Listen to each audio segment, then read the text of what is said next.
Big developments in the case of Duane Keefe D. Davis, the man accused of orchestrating the murder of rap icon Tupac Shakur back in the 1990s. All these years later, the former gang leader is behind bars in Las Vegas and is insisting the case be thrown out. And he is implicating another music legend who's making headlines, Sean "Diddy" Combs. Welcome to Sidebar, presented by Law&Crime.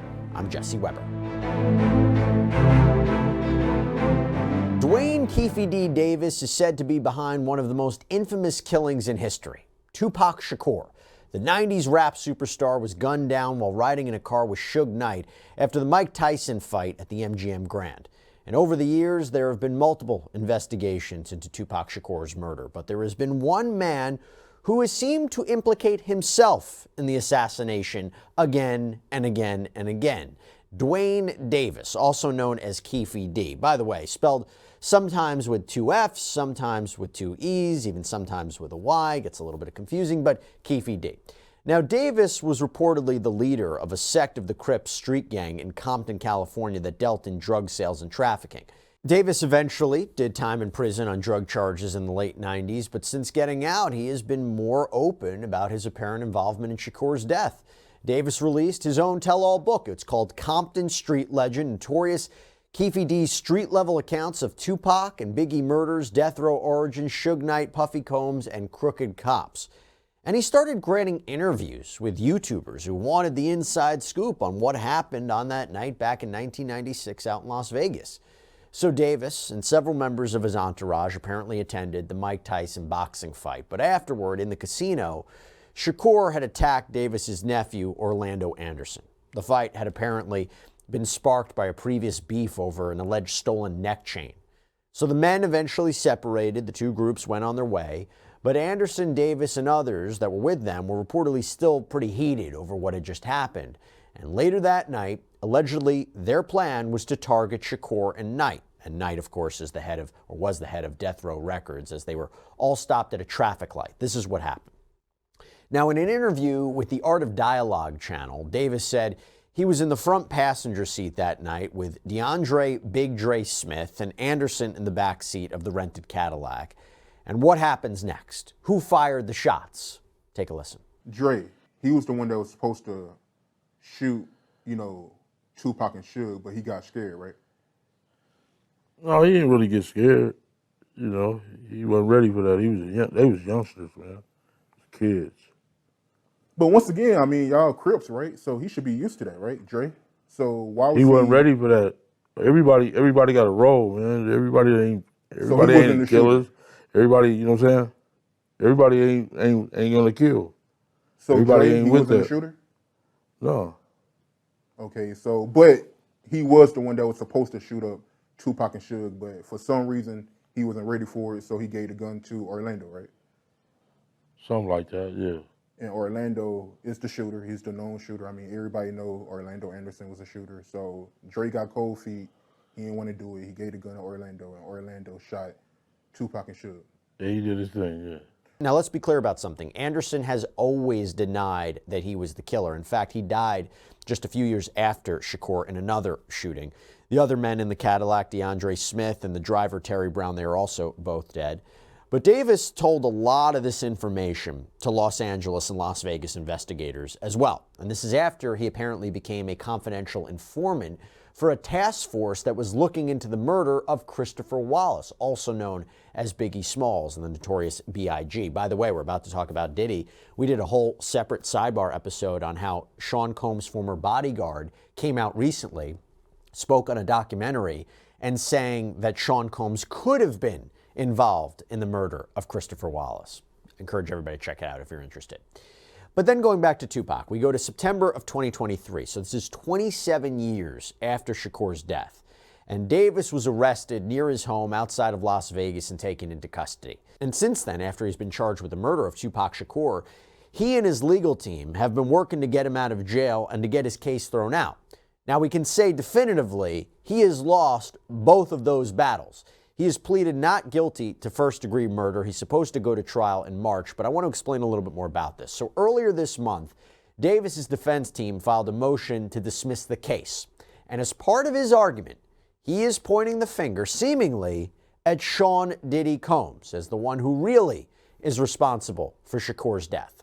Yeah, this is one of those stories that we've been constantly trying to keep an eye out for, bring you updates as they develop. And for that, I gotta call out our amazing sponsor, Morgan & Morgan, because their support helps us to keep on doing this. But here's the deal. If you're injured, Morgan & Morgan, the exclusive personal injury law firm of Law&Crime, America's largest injury law firm, that may be who you want in your corner. You know why they have over 1,000 attorneys? Because they win a lot. In the past few months, Morgan & Morgan secured a $29 million verdict for a bicyclist in Philadelphia, a $2.7 million verdict for a car accident victim in Florida, and not to mention $5.6 million for a car crash victim in Georgia after insurance offered that client $0. And even if you think your case isn't worth millions of dollars, why not start a claim and fight for what you deserve? Morgan & Morgan, they make it so simple because you can start a claim from your phone in just 8 clicks. So if you're injured, you can easily start a claim at forthepeople.com/LC-SIDEBAR.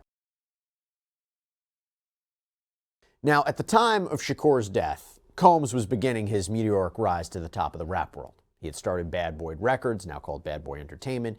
And of course, there was this ongoing feud, West Coast versus East Coast, with this feud that he had with Tupac Shakur and Suge Knight, again, the leader of Death Row.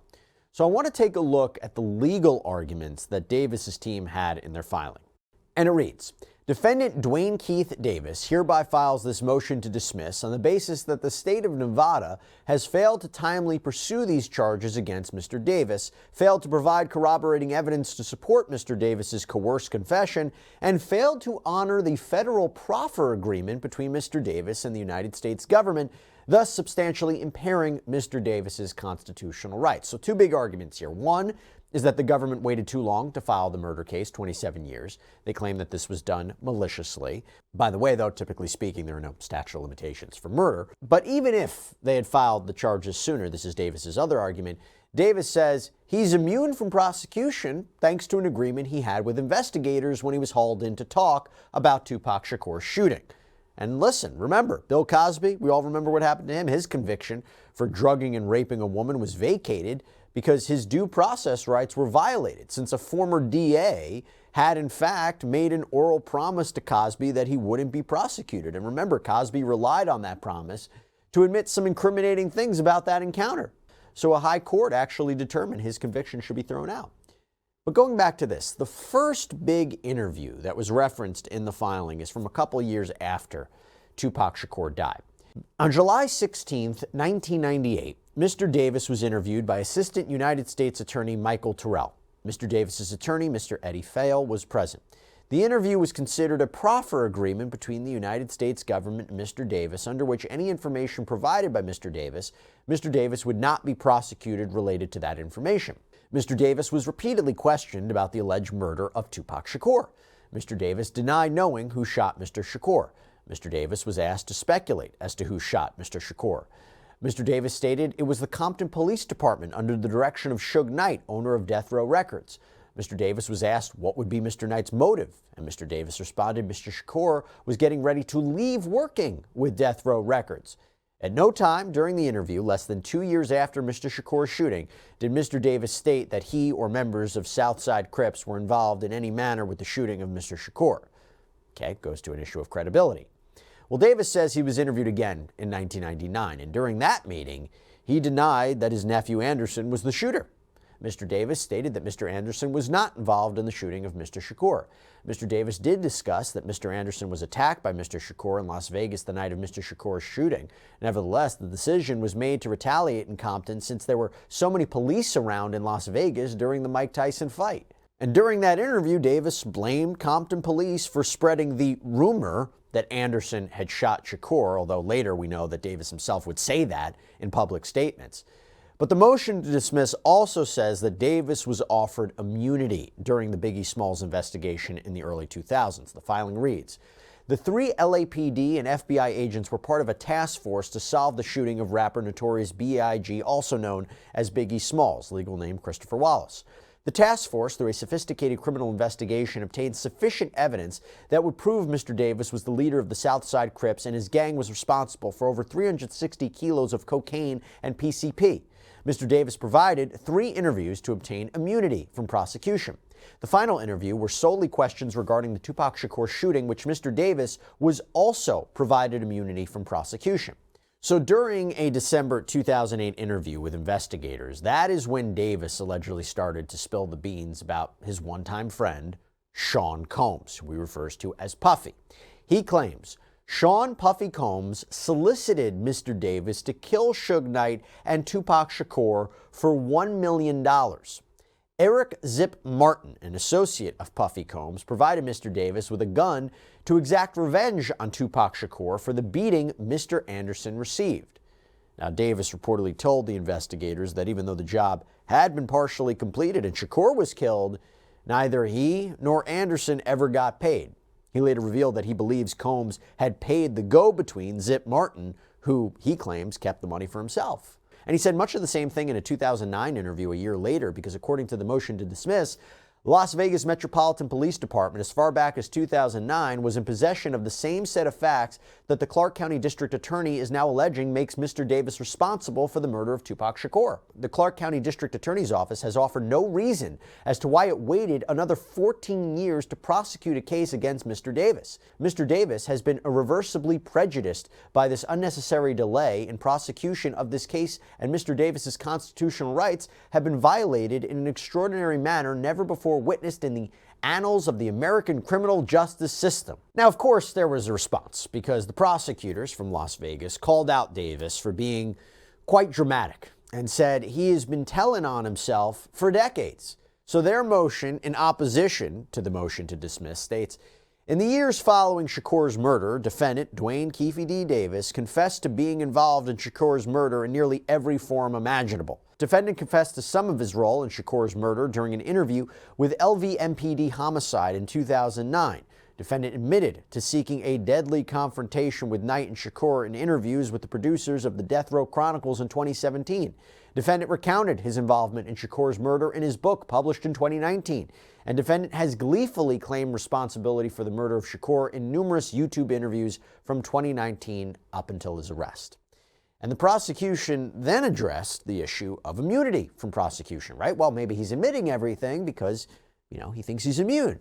They have a response to that. Quote, defendant asserts that he has received immunity from prosecution in this case. Defendant has provided absolutely no proof that transactional immunity was ever conveyed by any prosecuting authority. Defendant has provided no federal court order conveying immunity. Defendant has provided no California court order conveying immunity. However, even if he had such a grant, they couldn't possibly cover his criminal liability in Nevada. Defendant also claims that his proffer in 1998 and his statement to Detective Long somehow created immunity for the crime. As the court is aware, the legal community utilizes proffer to describe a contractual relationship between an interviewee and a prosecuting authority. In essence, a proffer agreement allows for statements made pursuant to the terms by the interviewee to not be used against that person. The state does not seek to utilize the 1998 proffer session against defendant and has no idea what the terms of such an agreement were between him and the federal government before he entered his plea. The report seems to reflect that this was a standard proffer where a criminal defendant is interviewed about his knowledge on all possible criminal subjects he may have information about before he's allowed to enter his plea. While he doesn't refer to the proffer agreement with the AUSA Searwright, the terms of that agreement are known. Defendant was specifically informed that this agreement was between him and the federal government. Moreover, the agreement is limited to a single date and time. It allows for the statements to be utilized on cross-examination of defendant if he ever testifies differently. Finally, the agreement is limited by its express terms. Nothing in that agreement suggests the defendant has immunity from any criminal charges. Notwithstanding, it appears to only apply by its express terms to an interview on December 1st, 2008. Certainly, defendant is free to litigate the admissibility of the December 18, 2008 statement. However, case law establishes that defendant's mistake of fact about its admissibility, particularly where he had a lawyer present who knows the specific terms of the agreement, would not lead to suppression of the statement, meaning it can't come into evidence. And on Tuesday, Clark County District Court Judge Carly Kearney agreed with the prosecution, saying Davis has provided no proof that he had any immunity deals, and we're going to expect to hear in the next few days if Davis's legal team plans to appeal that decision to the state Supreme Court. Remember, going back to Cosby, it was the Pennsylvania Supreme Court who who ultimately determined that his conviction should be vacated because he had entered into an immunity agreement. So we shall see what happens. Davis says he eventually became a confidential informant to a task force that was investigating the murder of Biggie Smalls. So this is Shakur's main rival at Bad Boy Records out in New York. And we know that Biggie Smalls was actually gunned down in Los Angeles. But prosecutors countered Davis's claims by saying there's no proof of any sort of immunity offer here, and that even if Davis had been offered some kind of protection from prosecution in California or the federal court system, that wouldn't apply to his case in Nevada. And the judge agreed, opting not to throw out the case, denying the defense's motion.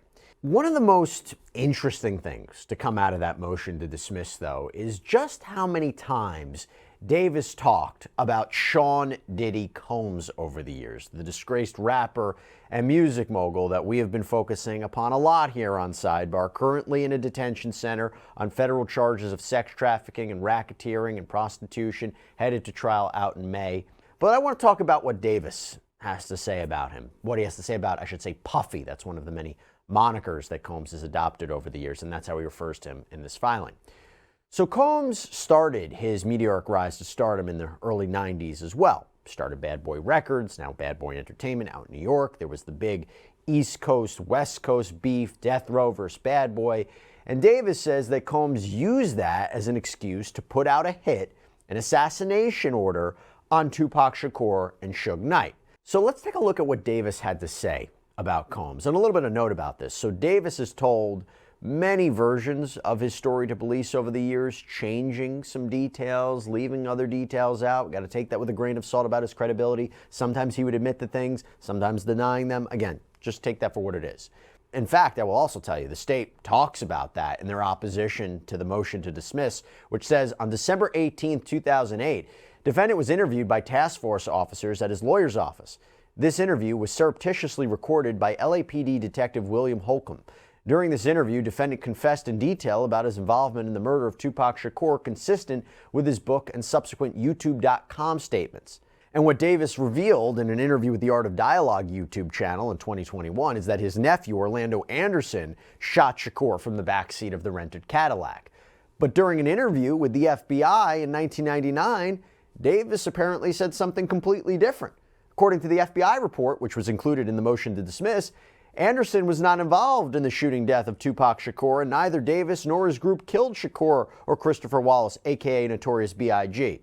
Davis does not know who killed the two rap stars. He believes that either individuals from New York associated with Puffy Combs or individuals associated with Death Row Records could have killed Shakur, and that individuals associated with Death Row Records killed Wallace. Okay, so again, changing stories. And by the way, Davis goes on to say that he was introduced to Combs in the early 90s by a man named Eric Zip Martin. This is another alleged drug dealer. And this is where we get into it. So the report reads, in or around 1992, Martin introduced Davis to Sean Puffy Combs. Davis recalls the introduction occurring at the Paradise nightclub on Santa Monica Boulevard. After speaking with Combs, Davis agreed to allow Combs to use his 1964 Chevy in a music video. The video featured the artist Usher. After the vehicle was damaged in the production of the video, Combs paid $2,500 to have it repaired. And by the way, according to Davis, Combs was scared of Suge Knight. And this was a man who had a reputation for being, sometimes violent and extreme. And that moves us now to this DEA report. So there was a DEA report from a 2008 task force meeting with Davis that was also included as an exhibit in the motion. And in it, Davis talks about the murder of a man named Jai Robles. This is Knight's bodyguard. He was killed in Atlanta in 1995. And according to Davis, he'd heard a rumor that an associate of Combs had killed Robles. The report says Combs requested to speak to Davis and asked Davis if he thought it was safe for Combs to come to Los Angeles for a concert. Combs expressed his concerns about Knight and possible retaliation related to the Robles murder. Davis advised Combs that he would provide 40 or 50 tickets to the concert. Davis could provide an entourage. Combs agreed, and Davis and his crew, in fact, attended the concert in support of Combs. Davis recalls the concert taking place in Anaheim, California. It was at this event that Combs began to solicit Davis to kill Knight and Shakur. Combs asserted something to the effect of, "I'll give anything for those dudes' heads." Quote, at a later date, Duane Davis, Eric Martin, Corey Edwards, Sean Combs, and others met at Greenblatt's restaurant in Hollywood. Well, at the restaurant, Combs summoned Davis into the downstairs area. Combs again told Davis that he needed to get rid of Knight and Shakur. Combs offered Davis $1 million to handle the problem. Davis remembers Combs being very afraid of Knight. So after the car that Knight and Shakur were in was hit by a hail of bullets back in 1996, Davis says that Combs wanted to know if that was the result of him allegedly putting out a hit on Shakur. The task force report states, well, at the restaurant, Martin told Davis that Combs had called Martin and asked, was that us? Davis asked Martin when he would receive compensation for the shooting. Martin told Davis he would get the money when he returns to New York. Additionally, while at the restaurant, Combs called Martin again. Martin then handed the phone to Davis. Combs again inquired, was that us? Davis recalled Combs sounding elated at the situation. Again, this is all allegations, but quite an allegation nonetheless. Now, Davis reportedly told the investigators that even though the job had been partially completed and Shakur was killed, he nor Anderson ever got paid. He later revealed that he believes Combs paid the go-between, again, Zimp Martin, who allegedly kept it for himself. So we mentioned a moment ago that an LAPD officer had recorded statements that Davis made in 2008. The state included a transcript of that interview in its filing, and in the transcript, WH refers to Wayne Higgins. This is Davis's lawyer during the interview. Q refers to the questions, and the A's are Davis's answers. Okay, so it says, WH, okay, now go on and ask whatever you want. Q, Puffy Combs. A, yeah. Q, does he play a role in this thing? WH, answer the question directly. Tell him what you think. A, did he play a role in this? WH, don't hesitate, just tell him. Question, yes. Answer, yeah, I think he did. And later in the interview, Davis said, yeah, I feel, I wish it would never ever, I wish I never met Puff Daddy, period, I swear to God. Question, yeah? Answer, he messed up my life, man. I was rich up and under the radar, all that, man. Question, that's all gone? Answer, it's all gone. Now, what about Combs' alleged involvement in the death of Biggie Smalls, legal name Christopher Wallace? Okay? This was a big one. Smalls was gunned down in a drive-by shooting out in Los Angeles in March of 1997. You might be saying, I thought they were friends, right? Anybody who followed this. We did a whole sidebar on this, but Gene Deal, a former bodyguard for Combs, who has recently started doing interviews and offering theories on Combs' alleged bad behavior, now says the rapper could have been involved in killing Biggie. So Deal, who was reportedly Combs' bodyguard from 1991 to 2005, sat down for the documentary Diddy, The Making of a Bad Boy, that aired on Peacock. And according to him, Combs was acting weird in the lead up to Biggie's murder. He says in the documentary, the week in which Biggie was murdered, he was just acting real anxious and trying to get big at this party. And what was crazy was Big was telling people he had to be in London, but Puff was telling people he ain't going to London that whole week. You fast forward to the day of the party, and Deal says, I'm sitting up at the Beverly Hills Hotel, and I get a phone call. It's about 9 o'clock, and they say, Gene, get ready, we going to the Vibe party. I was like, we going to the party? We don't have no security. But according to Deal, tried to warn Combs this probably wasn't a good idea. I said, yo, Puff, I got some intel, bruh. He said, what? I said, yo, man, if we go to this party tonight, one of us is going to get killed. Somebody going to die, because now we got East Coast, West Coast beef. He said, yo, Gene, I don't want to hear that S, so we all jump in the car. I was in a car with Puff. Big was in his own car. And the next thing you know, you hear pow, pow, pow, pow. Biggie was shot 4 times, died right after arriving at the hospital. And according to Deal, Combs showed up at the hospital, seemed shocked that Biggie was dead. And we asked celebrity criminal defense attorney Brian McMonigal about this latest accusation against Combs, who's already facing these 3 federal charges related to the so-called freak-off activity. And again, he's facing dozens of civil lawsuits. But here's what Brian had to say. I don't see this. This is a 30-year-old accusation. And it seems to me that it's getting to a point where Diddy's concerned, where it's dangerously getting to piling on in a way that I think might just help him. As I thought about this last night, once I saw the article in the Post and was referenced on the documentary, it seems to me that there are a lot of people now that are jumping on this bandwagon of making what I would say are baseless allegations against this guy. This one in particular just smells to me. Did this guy say any of this stuff over the past 30 years to anybody in law enforcement?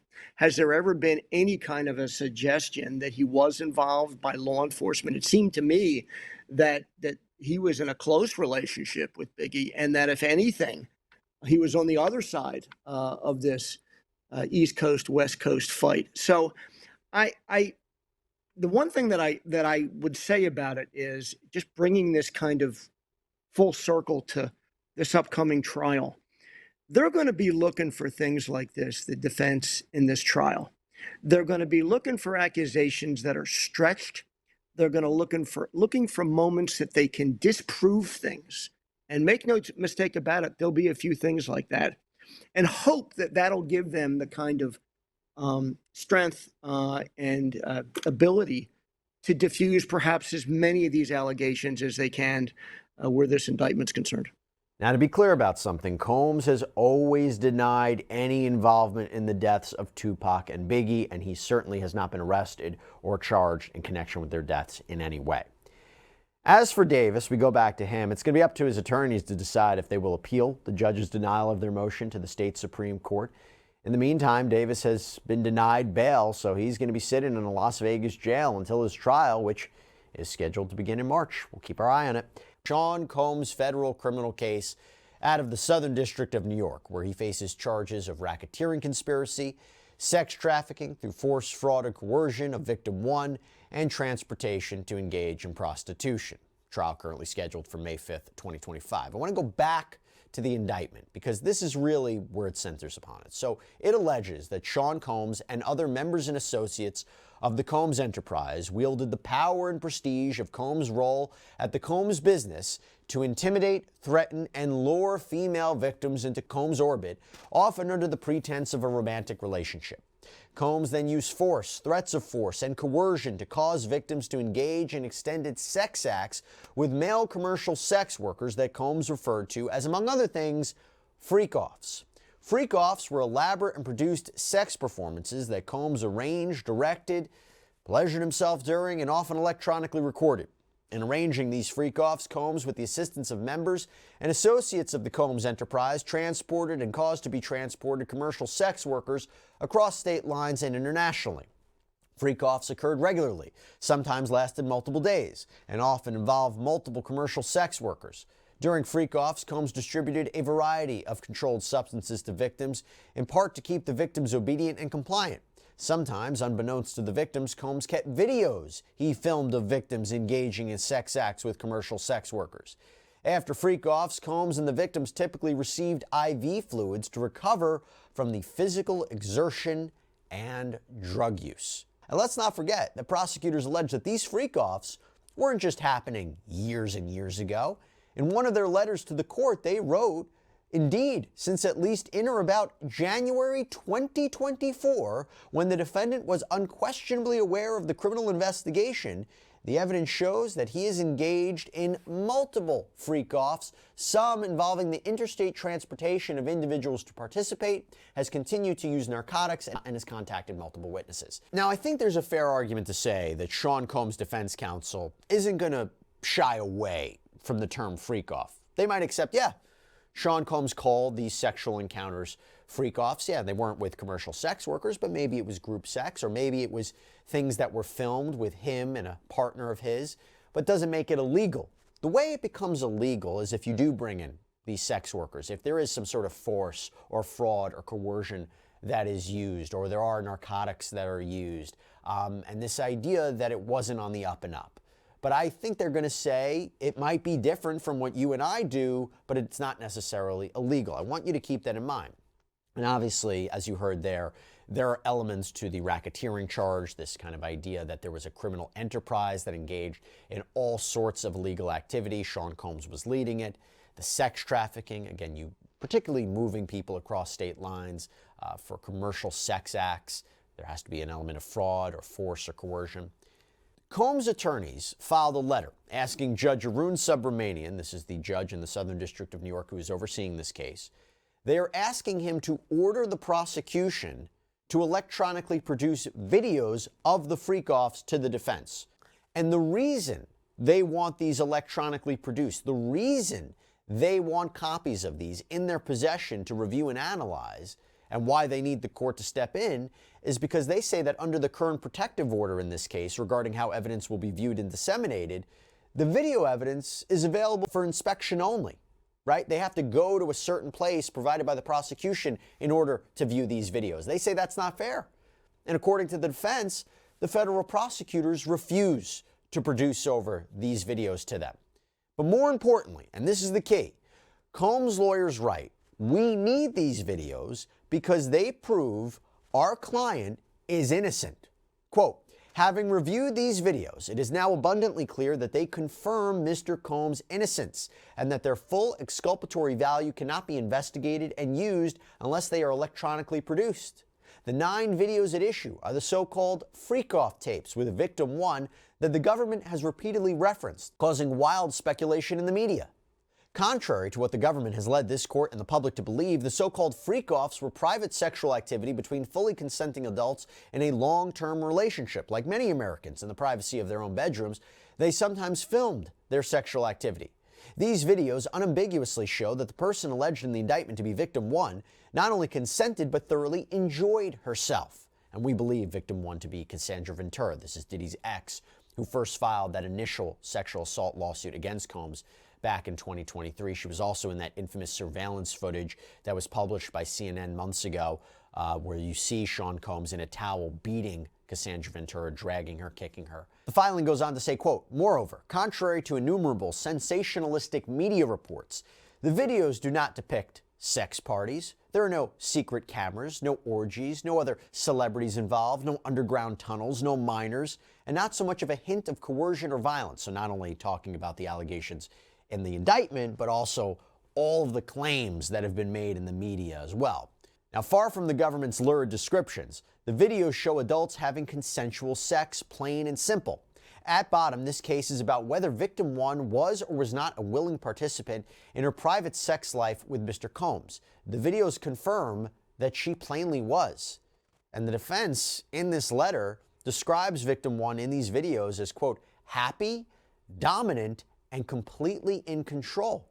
They write, there is no evidence of any violence, coercion, threats, or manipulation whatsoever. There's no evidence that anyone is incapacitated or under the influence of drugs or excessive alcohol consumption. There is certainly no evidence of sex trafficking. That's what they say. They go on to write, the premise that freak-offs are inherently dangerous shows that the government seeks to police non-conforming sexual activity and that it assumes, despite all evidence to the contrary, that a woman's willing participation must have been coerced. So again, that idea of doesn't seem like they're shying away from these freak-offs, but saying, while the freak-offs might be unusual, they're not illegal. Now, the defense also says that they reviewed photographs that they say victim 1 allegedly sent to Sean Combs, and they too appear in their characterization, quote, to reflect entirely consensual sexual activity. And the defense also claims in this letter that these recordings corroborate what witnesses have told the government. And they don't really explain more about that, but that seems to suggest that these witnesses are going to be helpful to Sean Combs' defense. Maybe these are sex workers who were there and say, look, our opinion, Cassie consented to everything that was going on, or victim 1 consented to everything that was going on. Now, we actually spoke with criminal defense attorney Bradford Cohen about this, and he's represented celebrities like Drake, Lil Wayne, Kodak Black. And the question is, based on the defense's characterization, is this the end of the prosecution's case, right? Do these videos prove that Sean Combs is innocent? Is there anything more? Take a look. I think it's interesting because, from the very beginning of this case, I was saying, I think that the original tape showing the violence against Cassie, I think the original tape was leaked by her team to show that she is a victim and not a willing participant or a co-defendant. So I've been saying that for a long time. So to hear this, that, okay, we've seen these 9 videotapes, and these 9 videotapes kind of back up what we've been saying the whole time, that it's consensual sex between adults. It's an interesting thing to say, because I think that the videotapes are going to show that Cassie probably was engaging with another individual. The videotapes are probably going to show that it wasn't a hidden camera, maybe that she was making faces or saying something to the camera that confirms that it wasn't a hidden camera or someone's talking on camera. All those different things definitely help his case. Is it a smoking gun, as we say? No, probably not a smoking gun, because she's going to still say, listen, I was still under the control of Sean Combs. He was physically controlling me. He was mentally controlling me. That's going to be where she goes with this whole thing. And that's where that tape of violence comes in to show that, yeah, it might have looked like I was doing these things on video, that I was a willing participant, but in reality, I knew if I was not a willing participant, then something else would have happened to me physically or mentally. Now, you might be saying, well, look, the fact that the tapes exist, Jesse, that shows that Sean Combs is guilty, because the government alleges he secretly filmed these encounters and used it to blackmail victim one to stay silent, to do what he wanted. The defense, to do what he wanted.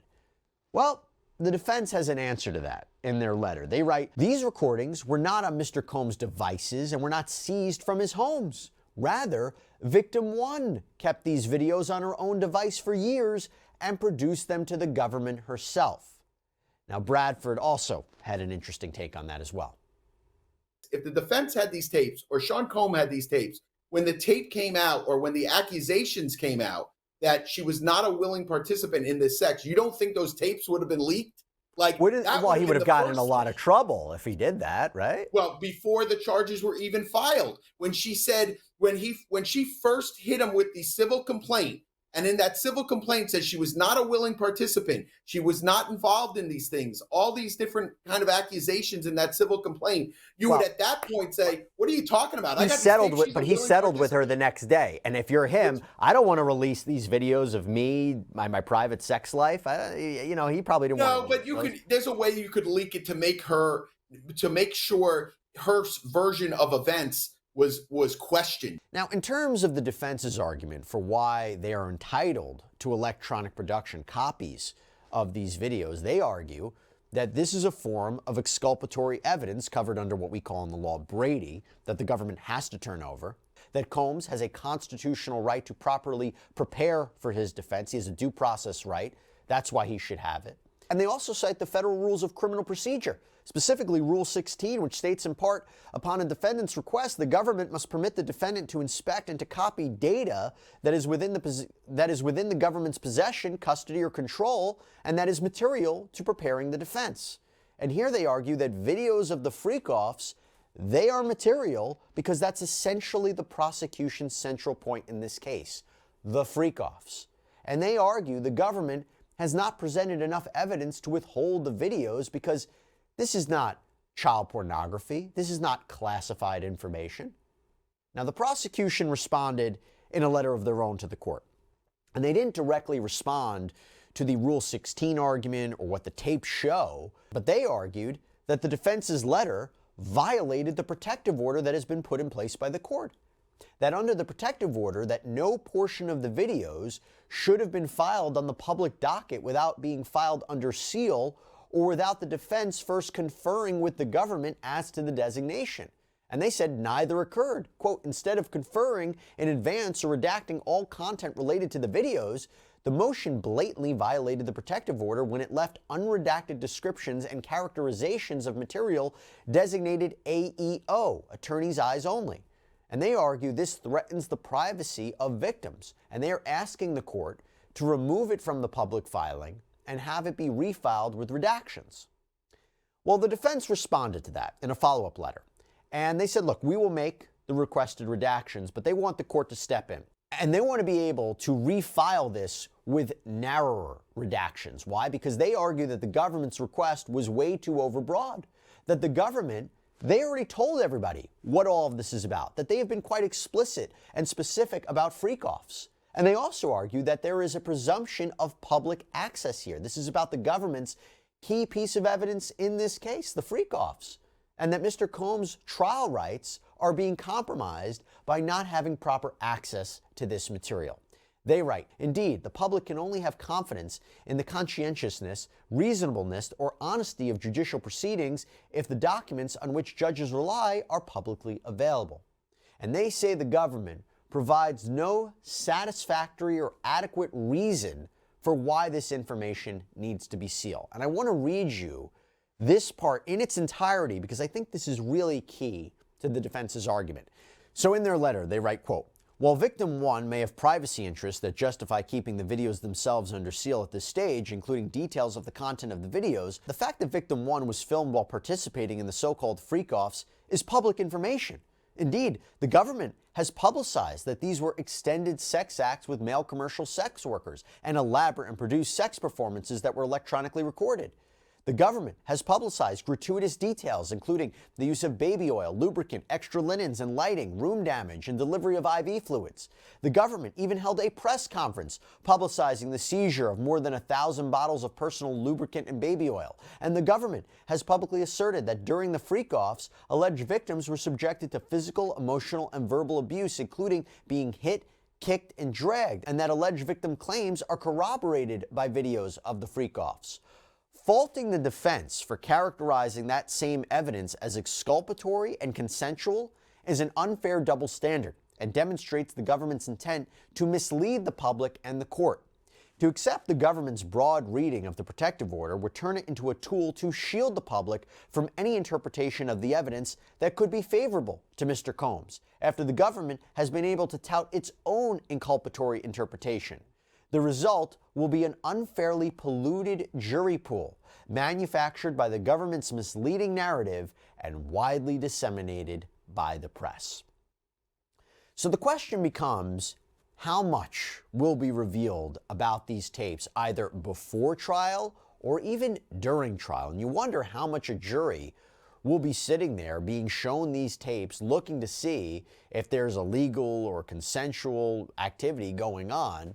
And also, by the way, what's the reporting going to look like from inside that courtroom, right? No cameras are going to be allowed, but the reporters will presumably be front and center watching these videos because there'll be exhibits during this trial, videos of the alleged freak-offs. But I think it is fair to say that the government is not and cannot, in order to prove their case, rely solely on the tapes of the freak-offs, right? They have to have more corroborating information, whether it's witness testimony, whether it's the victim's testimony. There needs to be more to show that this isn't just group sex, but that it was forced, that it was coerced, that there was an element of violence or fear, that these sex acts were done through illegal means for Sean Combs' pleasure. We'll see what happens. That's all we have for you right now here on Sidebar. Everybody, thank you so much for joining us. And as always, please subscribe on Apple Podcasts, Spotify, YouTube, wherever you get your podcasts. I'm Jesse Weber. Speak to you next time.